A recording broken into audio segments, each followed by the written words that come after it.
Okay, so I have gone ahead and finished all the blues in the top, and now I need to go ahead and start with the light blue in my swirls. So I'm going to take a little bit of blue and a lot of white, and I'm going to just paint that in. Nothing special, just filling it in with a lighter blue. This is going to help the swirl look a little bit more realistic. Let's go ahead and add some darker blue to our rolling hills.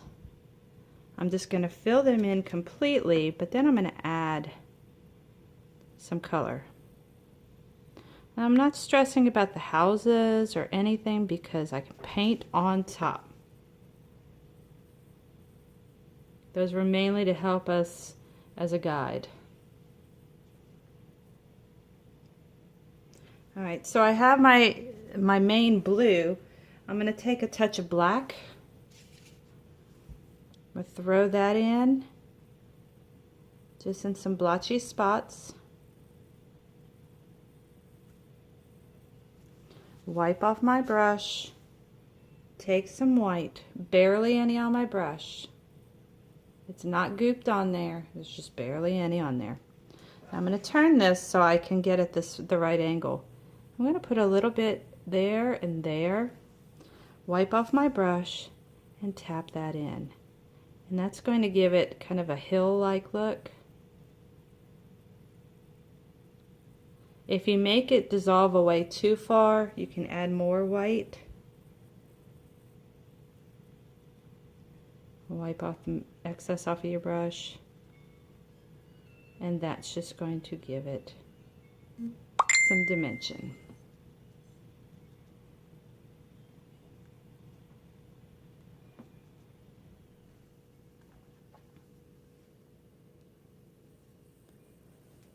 Alright, so I'm going to turn it back. I'm going to take a very light blue, just mostly white, barely any blue. Notice I'm working with dirty brushes. I'm going to go ahead and just fill it in. We can paint the houses after. And you may choose not to have the houses at all. Some people don't even realize that there's houses until it's pointed out to them.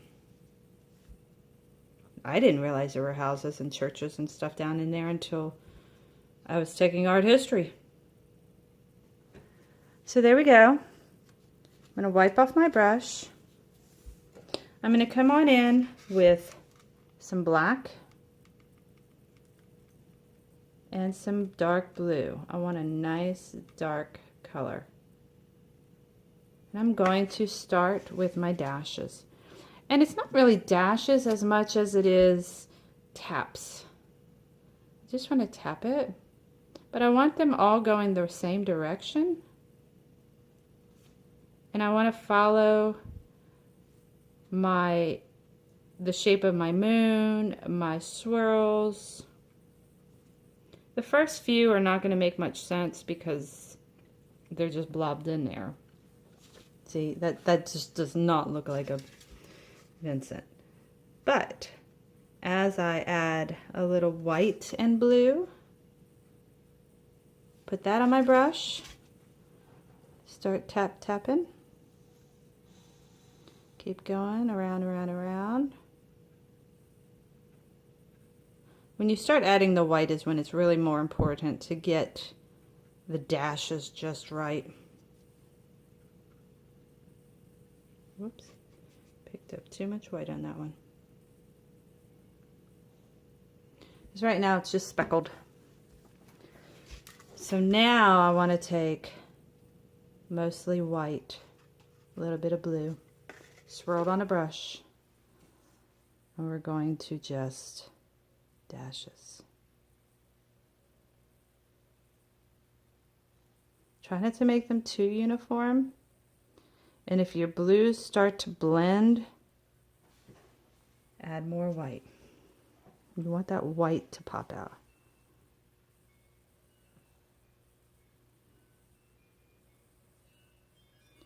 I love the sound of our studio chimes. It's just so peaceful.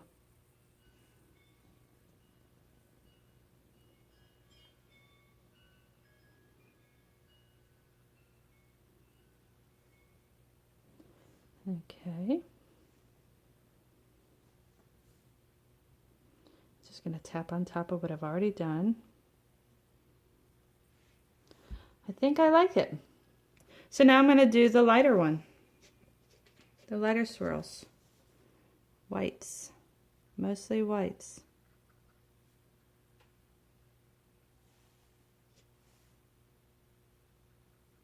Little dashes. If you put them too close together, they look like lines. You don't want that. Little dashes, little dashes. Now, I kind of can't see my two wind swirls, so I'm going to take some dark blue, tap it in, and I'm going to tap some in on this one as well, wipe off the excess, and start working that around.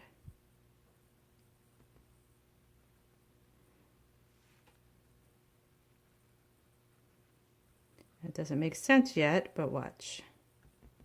Got that one and that one. Now I'm going to come back to my white, and I'm going to brighten it.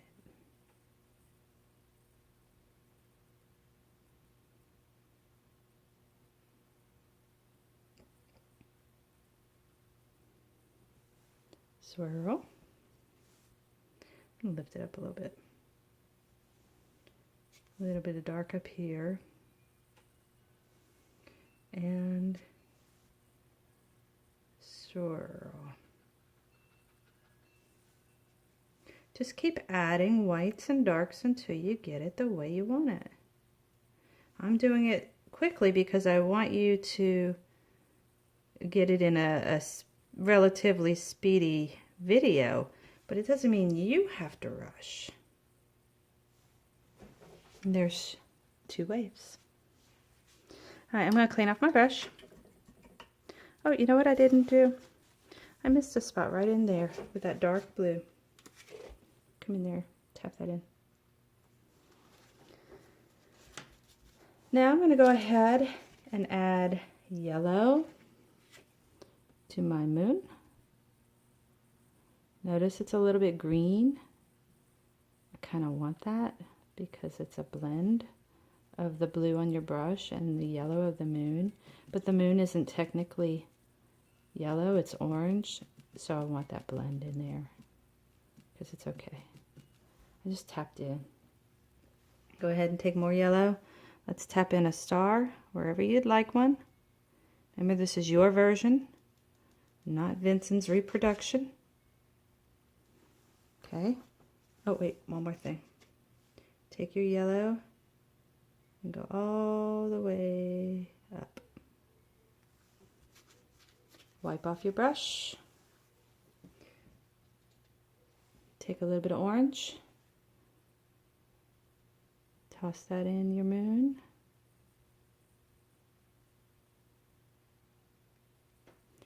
Tap a little bit in your stars.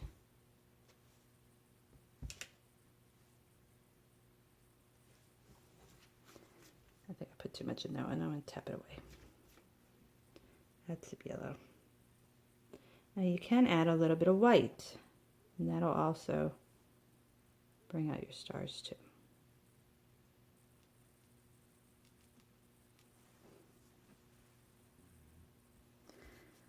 Okay, now it's your time to decide if you want houses. We can draw them in again or freehand them. I know I basically want 4. I'm going to take my brush, I'm going to tap it in some white with a touch of brown, barely any brown. And I'm just going to sketch in my little church. I'm going to do triangle. I'm not bending my bristles, I'm just working straight from the tip. House.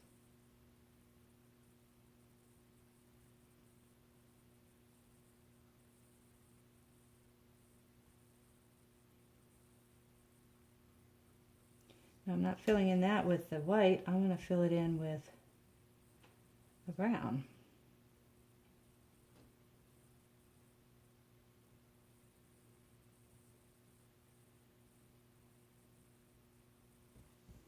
I'm going to wipe it off. Have a little black door. Notice that it's not quite black because it's going on the cream. That's good. You want that. Now I'm going to just outline it. Wipe off my brush. Take my brown and white. More white than anything. And let's put in your steeple.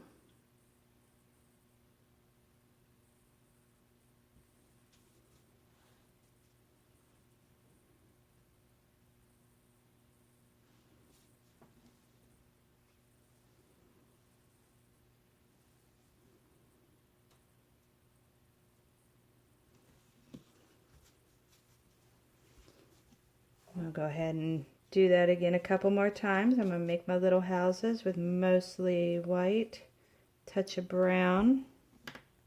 Actually, I think I'm just going to do 3 little houses. Roof, roof. Wipe it off. I'm out of white on my canvas, so I'm going to put a little bit more. Or my easel. I can't even talk today. My palette. Goodness. You ever have one of those days? I have them often. Alright, so I'll take my... Whoa, a lot of brown on there. Take my white.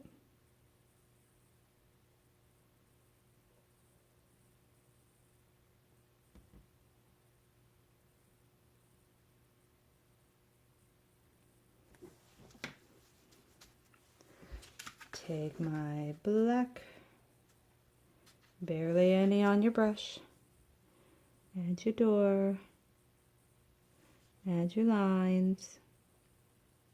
I like to look for like a tiny little hair sticking out of my brush and use that as my tip. I'm gonna add a little dark accents. And there you go. Wipe off my brush. I'm going to touch in some blue. This blue is going to go in little dashes all along this yellow. It's going to turn kind of green. That's okay. It's supposed to. Leave some of it yellow, but tap in some of that blue too. Wipe off your brush. Come into your brown. Start chunking in your big long mama, this tree.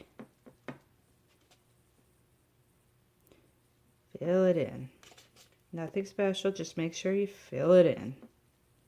If you miss a few spots, it's not the end of the world because we are going to be covering it with black.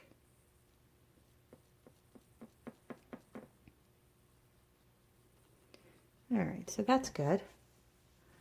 Let's go ahead and get some black on there. If you find that your paint is starting to dry out, add a touch of water. There are also extenders that you can use. You can buy those at art supply stores. You just add them to your paint. It just extends the wetness. I'm just tapping in black. Taps. Lots of taps. Because I want some of that brown to show through. But I don't want any canvas to show through. So make sure you fill it very, very well. Alright.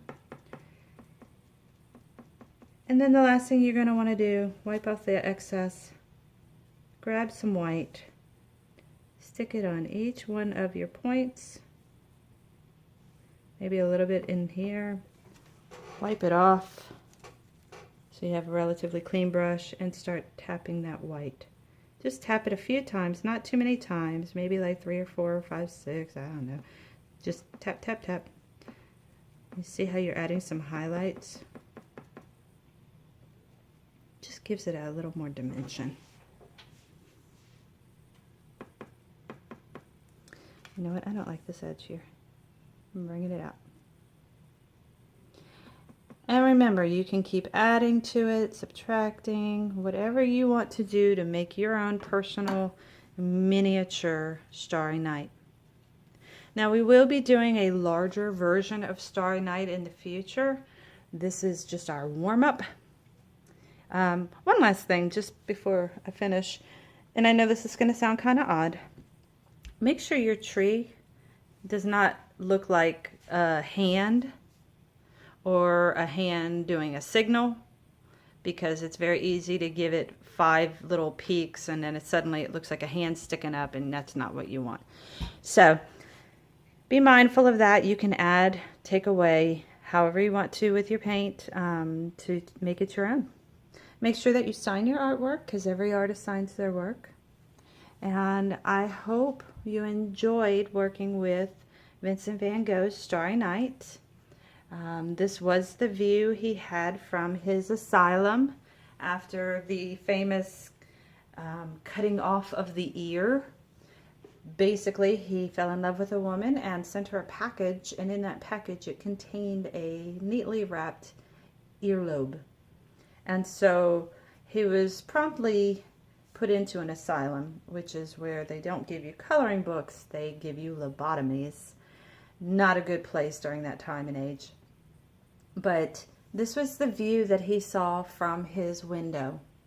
And I think it's spectacular that he took it back to his studio and painted it out of memory. So I hope you enjoyed this video and hope you will come back for more. And I really hope really good things for you. Enjoy your art. Thanks for joining us. Have a good day.